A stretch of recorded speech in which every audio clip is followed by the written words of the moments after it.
Hi everyone, welcome back to Stone Age. This is Swati Sharma. So आज का जो topic है मेरा वो है रिसर्च, शोध प्रणाली। शोध प्रणाली की बात आई है तो मुझे सबसे ज़्यादा पसंद है चाणक्य जी की शोध प्रणाली, जो कि वो क्या करा करते थे कि पहले वो अशोका के जो महल है वहाँ पर जाते थे।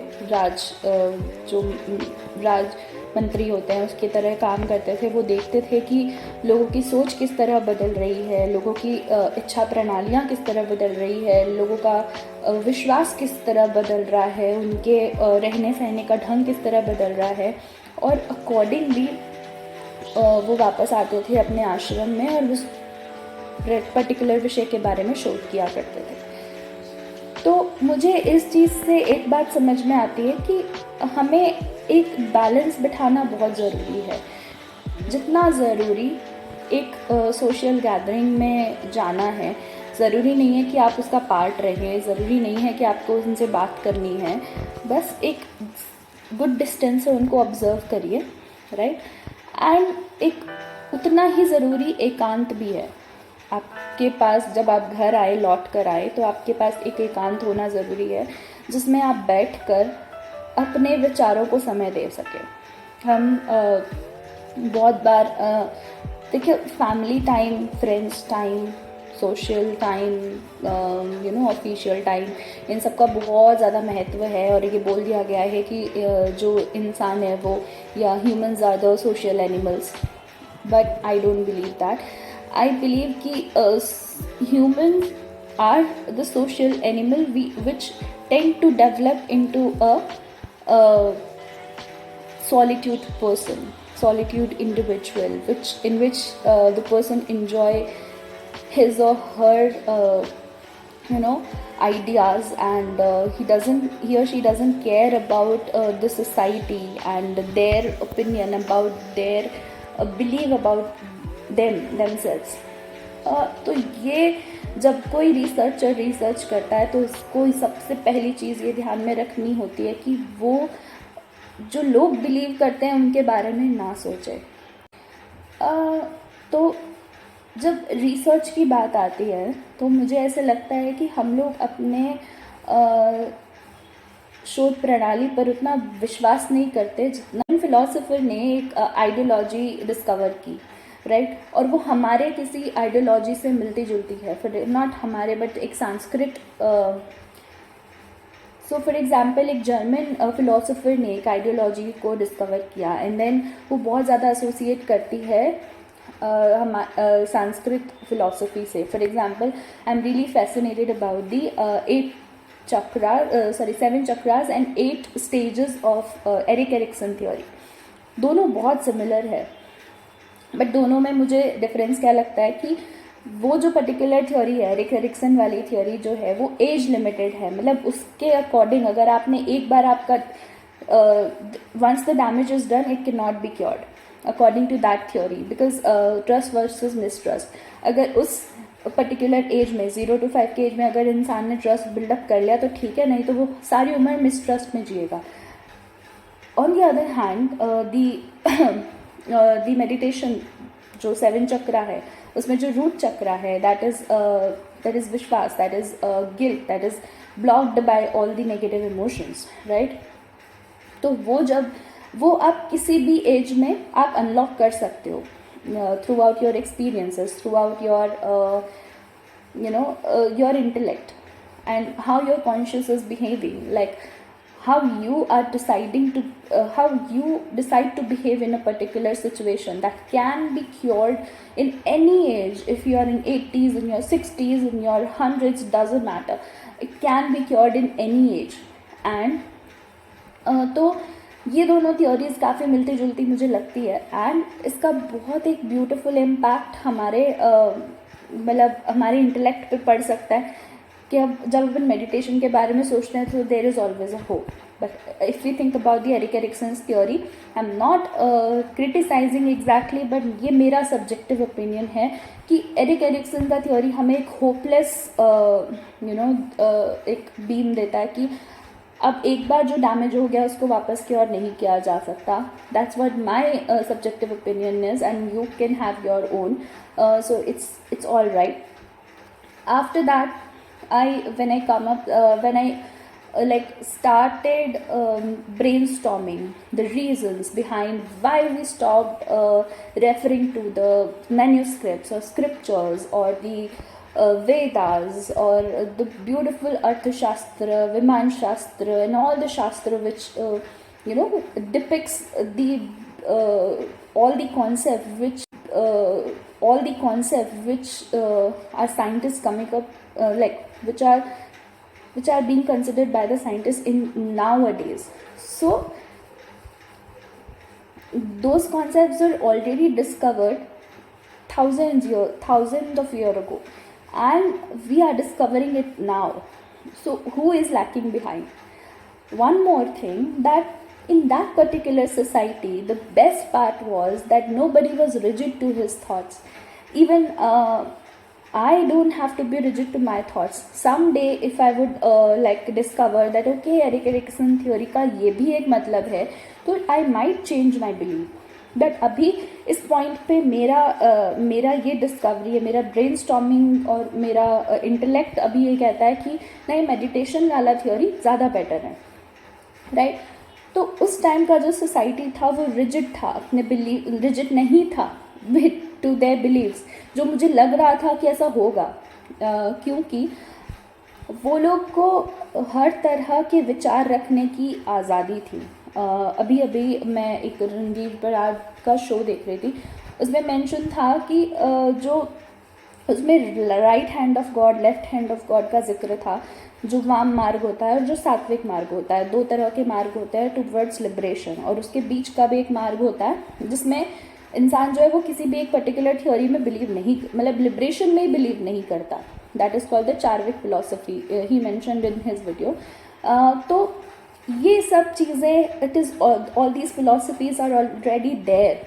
मतलब सबके विचारों को उतनी ही अहम दर्जा दिया जाता था, बट देन सोसाइटी ने जज करना स्टार्ट किया, एंड देन अभी मुझे लगता है कि ज़्यादा कंजर्वेटिव हो गए हैं हम, due to lack of knowledge, due to lack of awareness, due to of that particular exposure which has not been providing to us. Like people used to send their kids to the gurukuls in the very small age, and now we don't want to send our kids to the other city. And I am living in a metropolitan city. I don't like it here, but I know ki if I am here, there is always a reason. So when I observe people outside, of course I don't like the haphazardness and the mismanagement and the anger and the all the negativity around me. But then at the end of the day, I know that this is their reality, this is their experience. I cannot control it. If I want to become a psychologist, I have to accept the society as they are, and I have to give them, like, I have to respect their ideologies, their beliefs, and then I have to consider them as a patient, and then I have to tell them that okay, this is your philosophy, believe in that. Because we are so much when a person is very much vulnerable, no, he is also seeking a lot of validation from the society, from the people around him or her. So, and researchers should not seek for validation.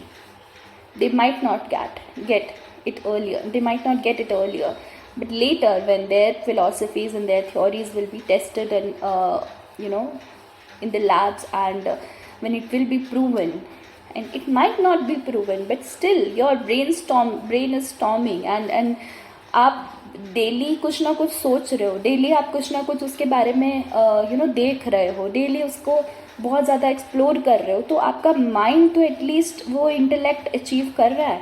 That is well and good, and you are winning the battle with yourself, not with the society, not with other people, but with yourself. तो जब अपने अंदर की जंग जीत जाएंगे, जब बहुत शांति हो जाएगी, तो हमें आसपास भी बहुत शांति लगेगी. Coming back to research,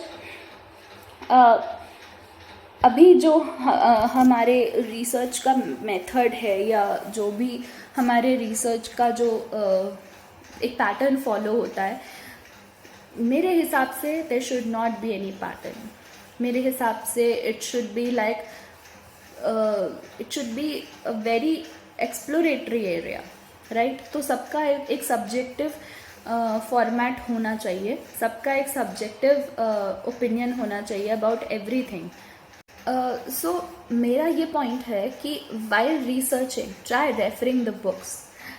the other day मैं आपको एक, the other day I was sitting for the remedials for the people who does not like complete their attendance. So I was sitting for my remedials. I was given a question paper, I had to solve it.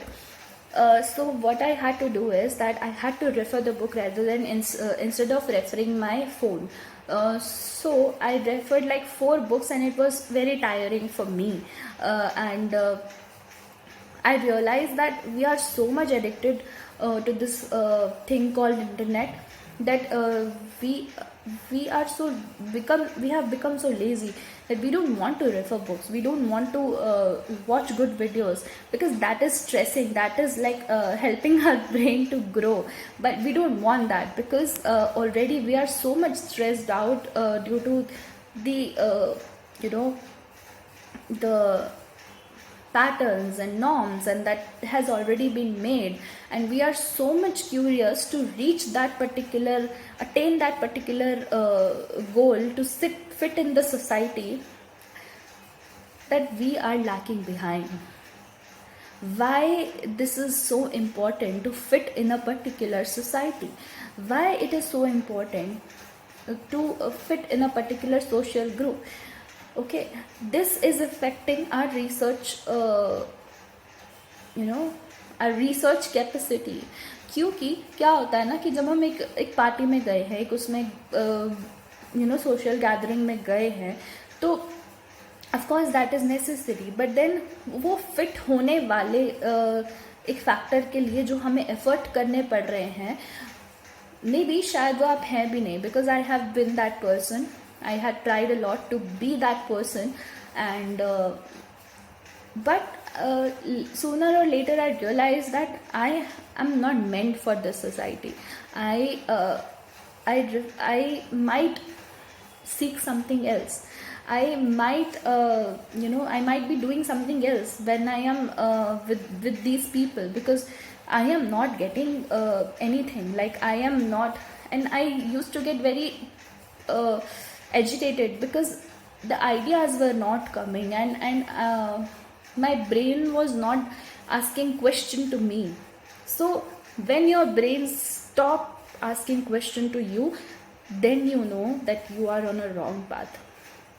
So try putting it together, try putting it back on the track, and उसके बाद जब वो हो जाए, तब आप एक brainstorming होते रहना ज़रूरी है. ज़रूरी नहीं है कि आप अपनी एक रिसर्च को डॉक्यूमेंट करें, बट देन वो रिसर्च से जो मतलब डेली लाइफ भी एक रिसर्च ही है. आप जाते हैं बाहर, एक एक्सपीरियंस करते हैं, आपको लगता है कि शायद ऐसा होगा, ये आपका हाइपोथेसिस है, और आपका ऑब्जेक्टिव होता है कि आपको कॉलेज अटेंड करना है, आपको इतना पैसा कमाना है, आपको ये करना है. That is the objectives.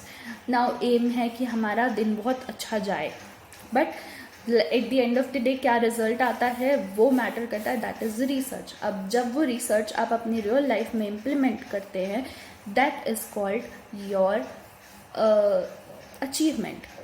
तो keep achieving, keep researching. And अगर आप कोई थ्योरेटिकल रिसर्च कर रहे हैं associated with the university, I would request you guys to please refer the books, because उसमें जितना brainstorming उसमें होगा, जितने questions आपके उसमें आएंगे ना माइंड में, उतने आपके फ़ोन से या इंटरनेट से रिसर्च करने पे नहीं आएंगे. तो this is a humble request. But आप क्या कर सकते हो कि आप फ़ोन से भी रिसर्च करो और इंटरनेट से भी रिसर्च करो. ऑफकोर्स वो टाइम कंज्यूमिंग नहीं होगा.